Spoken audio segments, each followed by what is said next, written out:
Fala, meu povo! E aí, Prof. Aleph aqui com vocês. Mais uma aula aí. Vou fazer um resumão com vocês aí sobre a nossa matéria, né? O que vai cair de importante na nossa prova, que já é na próxima semana.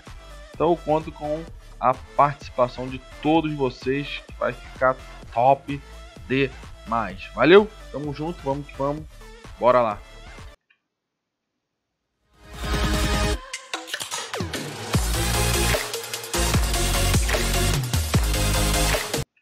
É isso aí, pessoal. Vamos lá. Então, olha só. Eu separei aqui alguns pontos importantes que eu fiz um resumão aí sobre o livro. Lembrando que nossa prova só vai ter questões aí múltipla escolha, ok? Então, vamos lá. Olha só. O islamismo, não é isso? Como a gente falou aí sobre esse fundamentalismo, sobre essa questão religiosa, ele tem como base aí da religião o Alcorão, não é isso? E o que seria o Alcorão, né? Seria a revelação que Deus deu, não é isso? Através do anjo Gabriel a Maomé, que é o fundador da religião, não é isso? Um comerciante, toda aquela história que nós falamos na aula passada. O importante é entender que o islamismo ele também tem como base aí acreditar em Deus como o único Senhor, Alá, né? Eles vão chamar de Alá. Que é Deus, tá, gente? É o mesmo Deus aí do cristianismo, não é isso? É o mesmo Deus do judaísmo. Lembrando que eles não têm Jesus como Deus, eles têm Jesus como profeta, mas que Deus é o mesmo. Show? Então, mesmo eles tendo como base aí o mesmo ideal, a mesma ideologia, né, de acreditar no mesmo Deus, existe dentro da própria religião um racha, uma divisão. Aqueles que acreditam em uma coisa, aqueles que acreditam no outra, e outra que é aquela questão que nós falamos na aula passada sobre os sunitas e os xiitas, né? Que é quando acontece aquela divisão, não é isso? Para ver quem seria o sucessor de Maomé quando ele morre. Então, os sunitas, né? Que tem a sua maioria ali, aproximadamente 90% dos muçulmanos, vão dizer que quem deveria assumir o poder seria uma pessoa colocada pelo povo, não é isso? O povo deveria colocar ali o sucessor de Maomé, até eles vão querer o sogro de Maomé, e os xiitas, que são os mais radicais, ali, os mais extremistas, vão buscar colocar na sucessão do poder ali religioso o parente mais próximo, alguém que tivesse ali a linhagem de Maomé, que vão ali querer o sobrinho de Maomé.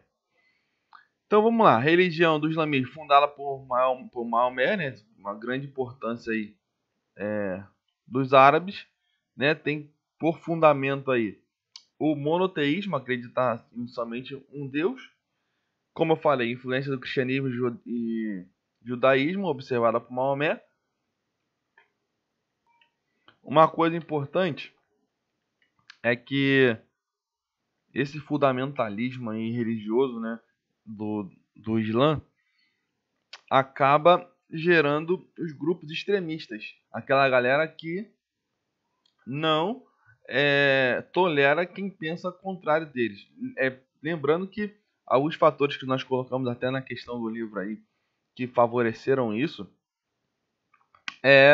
na verdade, as sucessivas derrotas, né, que aconteceram dentro do Oriente Médio, principalmente associada à religião, a dominação dos países ocidentais no Oriente Médio, principalmente depois da Segunda Guerra Mundial.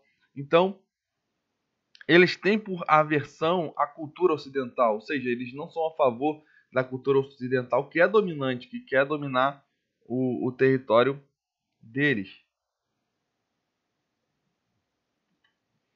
E, seguindo aqui, aí como eu estava falando, né? Acaba criando aí os grupos terroristas.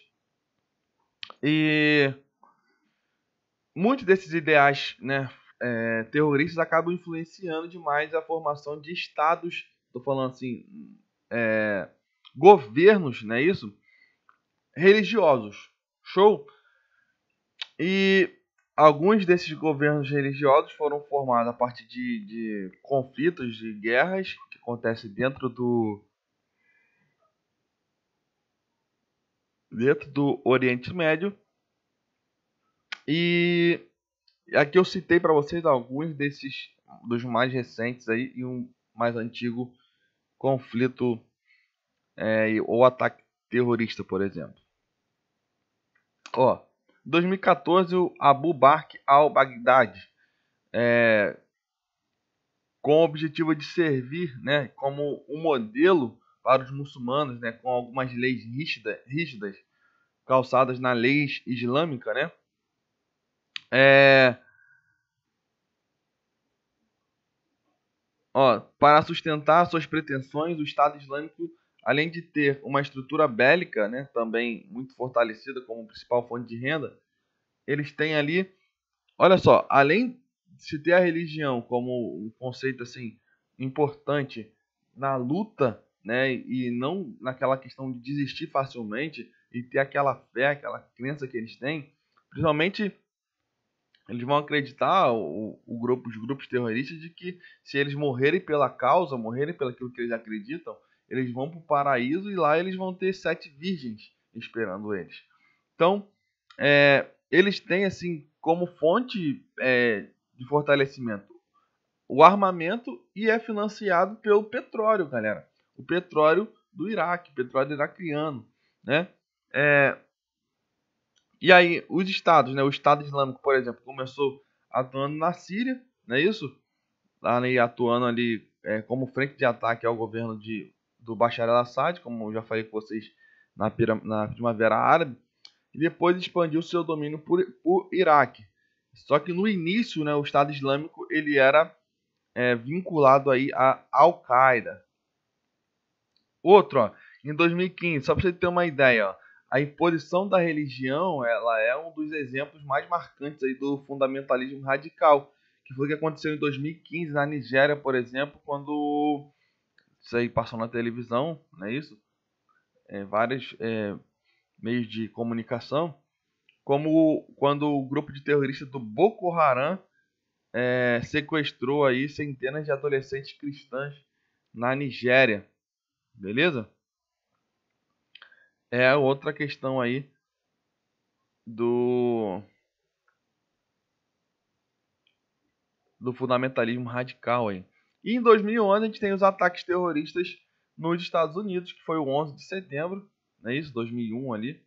Não sei se falei 2011, né? Acho que falei 2011, mas foi 2001. 11 de setembro de 2001, quando Osama Bin Laden aí ataca as Torres Gêmeas dos Estados Unidos, que acarretou aí uma série de desdobramentos.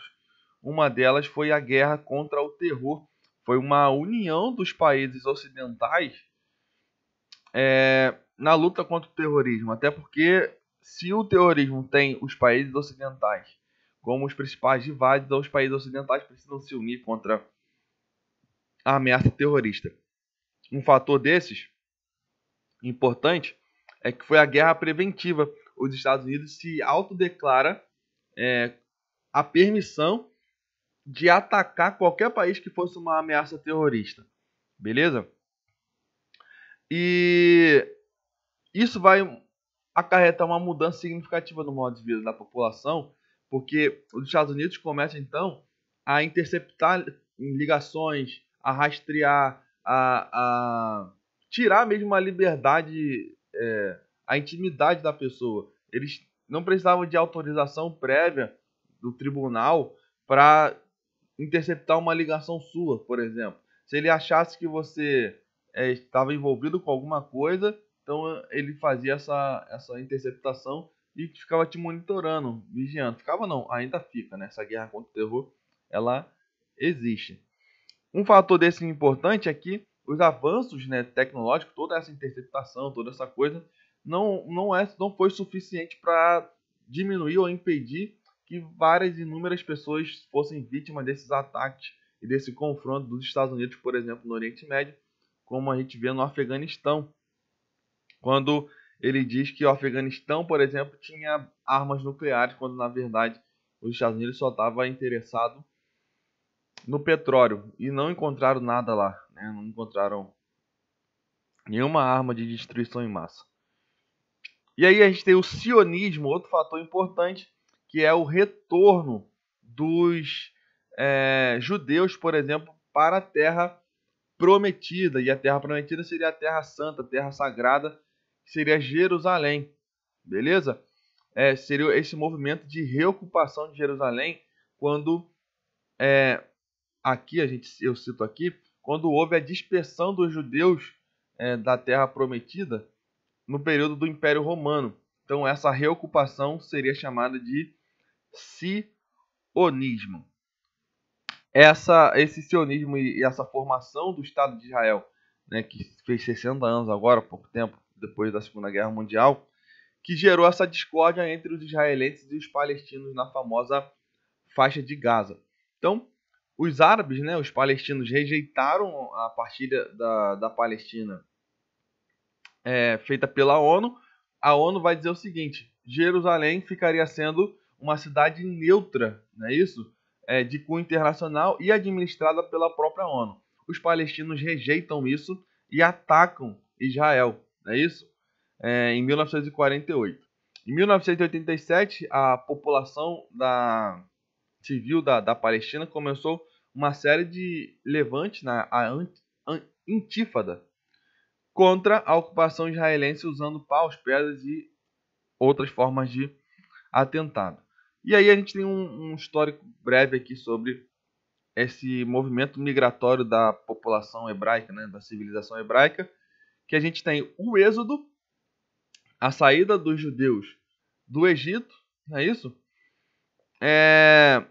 A diáspora, que é a migração forçada, tá, gente? Diáspora, migração forçada do povo judeu no período de dominação do Império Romano.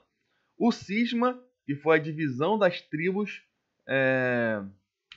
quando Salomão morre, que ele tem lá uma divisão, uma divergência com Jeroboão e o filho de Salomão. E o sionismo, que foi o que eu expliquei aqui anteriormente, a migração dos judeus de volta para Jerusalém. Galera, se você dominar isso aí, você vai tirar 10 na prova. Vou mandar para vocês, beleza? E é isso. Até a próxima. Tamo junto. Fui!